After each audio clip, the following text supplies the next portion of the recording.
Hello dear students, Mr. Paul here. Alright, so in this lesson, I'm going to talk about genes and inheritance. So in this lesson, we will describe the relationship between inherited characteristics and genes.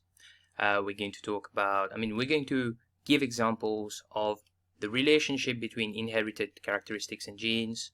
We're going to define the genome, and we're going to define the karyotype.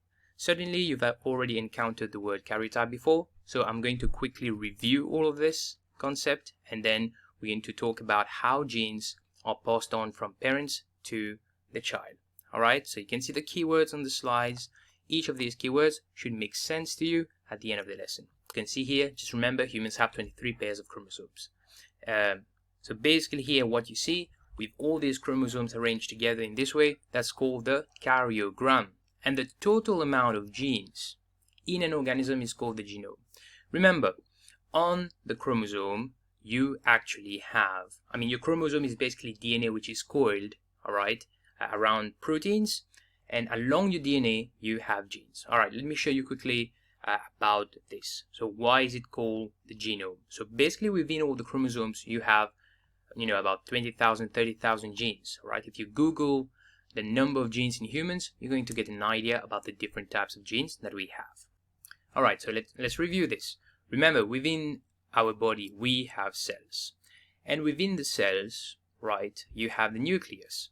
Within those nucleus, you have your chromosomes. So in humans, within the nucleus of humans, we're going to see that in total, you have 46 chromosomes or 23 pairs of chromosomes. Don't forget that. So we have 46 chromosomes, and they are like this kind of X-shaped structure. And within the chromosomes, remember, chromosomes are basically DNA that is coiled, it's tightly kind of packed DNA. And, if you uncoil it and you extend it out like this, then you basically have, your double. All right, so I fixed the diagram here. So you have the double-stranded DNA once you coil your chromosome. Along the DNA, specific section along the DNA, alright, are known as genes. And these genes, basically, each one of them, they represent a particular protein. Okay, if you remember, we had a chat about, for instance, the gene that gives our skin color. Okay, so there is a protein that is called melanin, right? And that melanin is coded by a gene. So therefore, there's a gene in your DNA that helps in instructing your cells to produce the protein melanin. So basically, your genes, alright, they give instruction to your cells to produce protein. Right, so in today's lesson, we're going to talk about inheritance. So what it is basically the process in which genetic material, genetic information, it's passed on from parents to child. That's why generally, children, they do look like their parents, right? It's because you get genes from your parents. You basically get those the genes in the form of chromosomes from both your dad and from your mom. All right, so let's have a look exactly at how this works. So we basically inherit genes from our parents. Okay, and these genes, they're found on the chromosomes. Bear in mind, on one chromosome, it's a long piece of DNA, and you can have several genes. Just to make our life easy and really to help us understand how we get genes from our parents, we're going to have a look at this simple diagram here, which is on the right. So genes are inherited from our parents, and what you need to know are that these genes, they're found on the chromosomes. So you inherit one chromosome from each parent, as you can see in the diagram just below. And what you need to know is the gene, the code for specific protein. Remember, the gene for skin color or eye color, it's because of a protein called melanin. So there's a gene that helps, instruct your cells to produce these proteins. And finally, the genes you inherit, it determines specific traits and characteristics. All right, so remember these facts. You can take them down in your notes. Let's move on.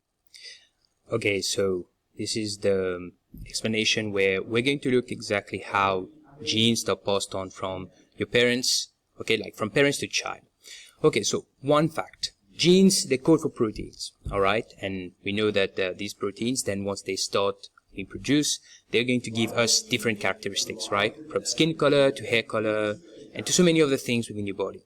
Okay, now what we're going to do is, for this kind of diagram, this is like a genetic diagram showing how genes are passed on from parents to their child. Okay, so let's represent genes with letters. So in this particular instance here, you can see, let's pretend we have some kind of alien human beings, and some of these human beings are kind of orange in color, and some of them are gray in color. Now, what you need to remember is your traits, whatever, for instance, skin color, for instance, you actually get one gene from your dad and one gene from your mom. Actually, there's a word for this. Like when we have the same gene, for instance, let's say skin color, however they're in different forms, we call them alleles. All right, we call them alleles. A-L-L-E-L-E-L-E. That's called alleles. So for instance, in this particular case, let's say the father here has an orange skin color.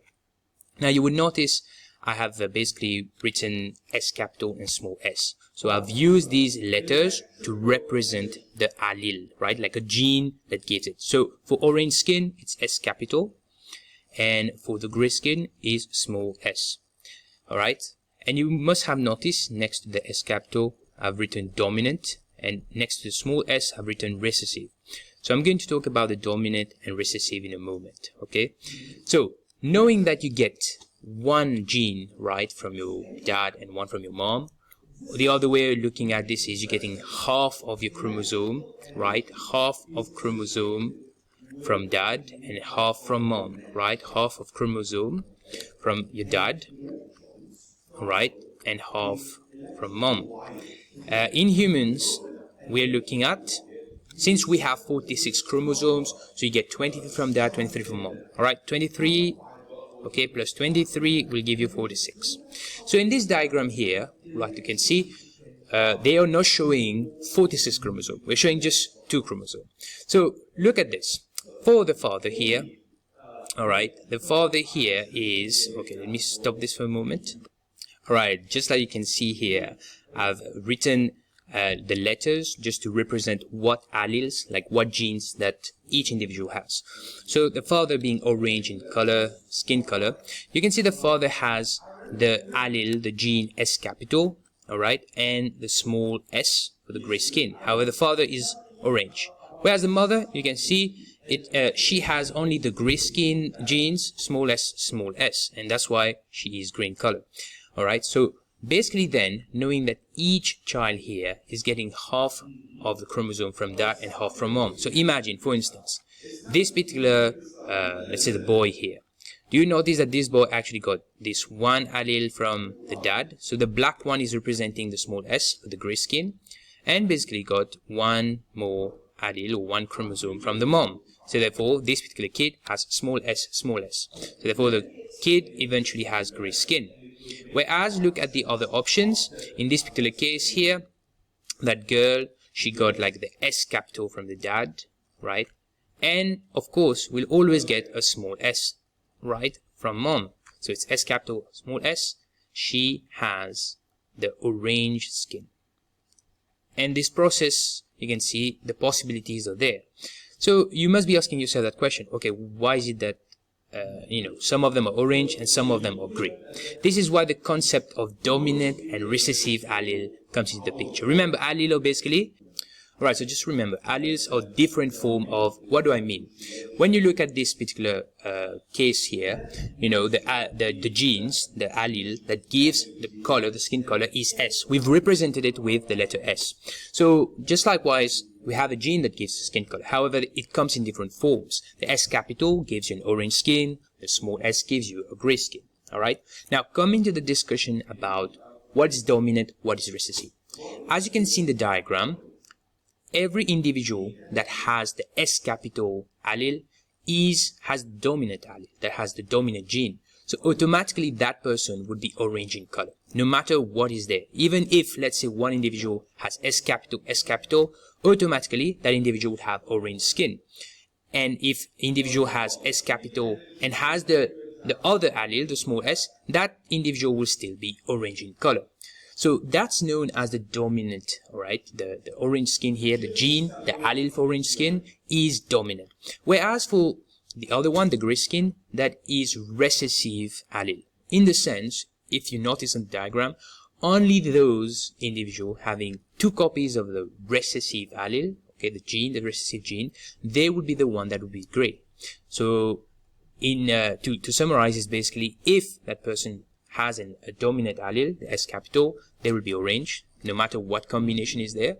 And the recessive trait or the recessive allele will be expressed only if there are 2 copies of them. And that does apply to eye color as well. Just remember, if someone has a brown eye color and blue eye color. So the brown eye color is the brown eyes, I would say like capital B, is a dominant allele, and small b is for blue eyes, all right? So if a person has, okay, let's say from dad gets B capital and from mom gets small b, that person will still have brown eye color, all right? However, if that person gets small b and small b, like one from dad, one from mom, then only then will be blue, because the small b would be expressed only if they're in pairs, because it is recessive. I hope that does make sense, all right?